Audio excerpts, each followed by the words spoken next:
Hey, welcome back to LBG Reviews. Now, I'm sure I can guess what you're thinking right now. What the heck is this? The Skyrim video? I thought he said that the next video would be UFO 50. Well, that's the thing, it was. But I realized at New Year's Eve that the amount of work this is going to take, I want to actually give it the time and the energy that it deserves. And I don't know if that'll necessarily be ready for this week. So instead, I figured I would talk about a verified classic, considering how much its creators have re-released it.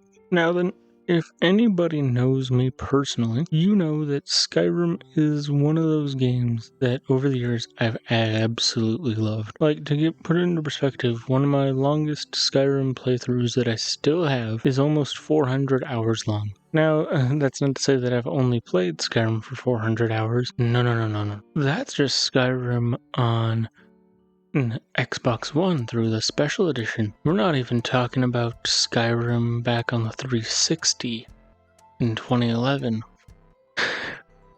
Because I had countless hours on that. I have countless hours on Skyrim on my PC. I have countless hours in other characters on my Xbox One. I have countless other characters that I've played through Skyrim. Not all the way through, but I have lots of time played on Skyrim. And in terms of my channel, in terms of accessibility, there are a few key points to talk about Skyrim. Number one, its in-game player menu. Now, I'm not talking about the journal, the pause menu. No, not that stuff. Not checking your quests, not looking at your stats, not saving and adjusting settings. I'm talking about the other menu, the menu that involves your skills, your magic, your inventory, and the map. I remember back in the day that menu got some criticism for how clunky it felt.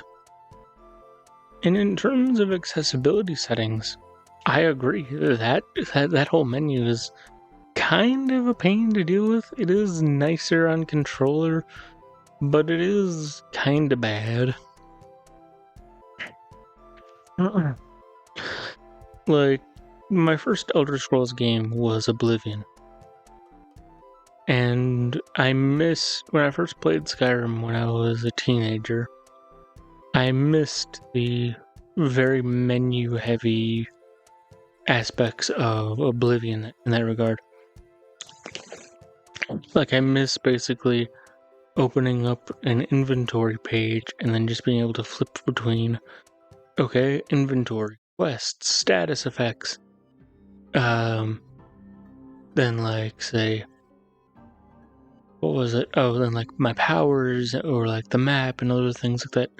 I miss that. I missed that, being able to quickly flip between all of them. But I understand the reason why they simplified it. From my understanding, each Elder Scrolls game in its own way simplified down in a lot of ways, which I think, considering the overarching thousands of years storylines and lore of Elder Scrolls, I think that's very thematically appropriate. Because it's meant to be that, like, society is getting more refined and, like, or like people's understandings of things is getting more refined. Our abilities to do different things is getting more refined. We no longer need all of these ledgers and all this tons of information, you know? But with that out of the way, what are my overall thoughts on Skyrim? Skyrim used to be one of my go-to games. It used to be, if I was bored, if I was unsure of what I wanted to do with the day, I would play Skyrim.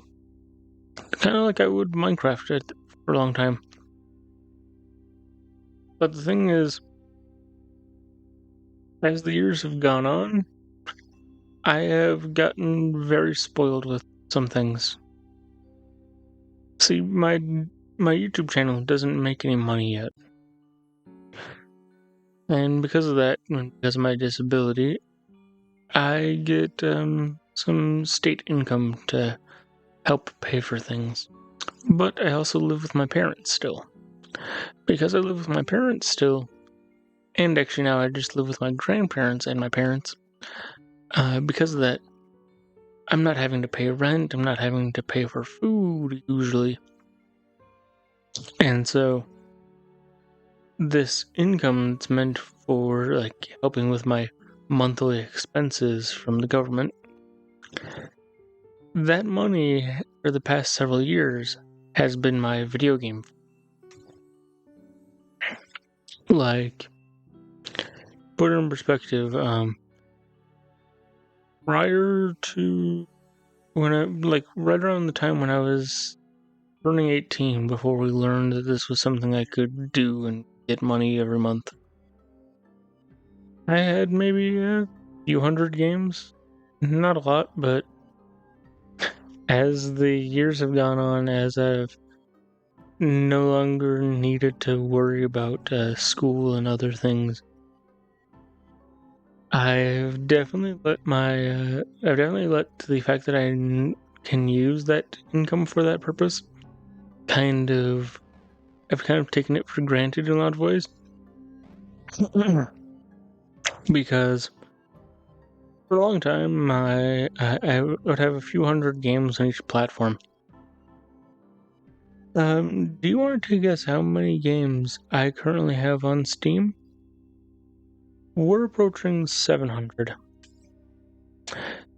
Like, a lot of people would consider that a problem.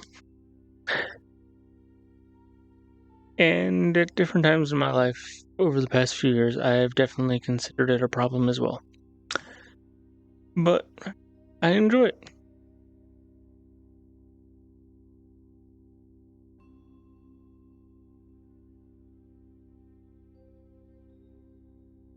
But anyways, I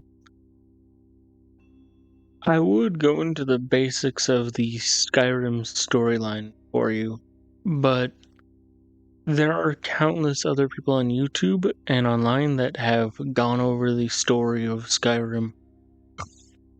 They've gone over its connections to different parts of the Elder Scrolls lore. This was just a legally blind guy wanting to say, hey, I've played a lot of Skyrim in my day, and that, yeah, the in-game menu for your spells and different things, I find that very clunky at times.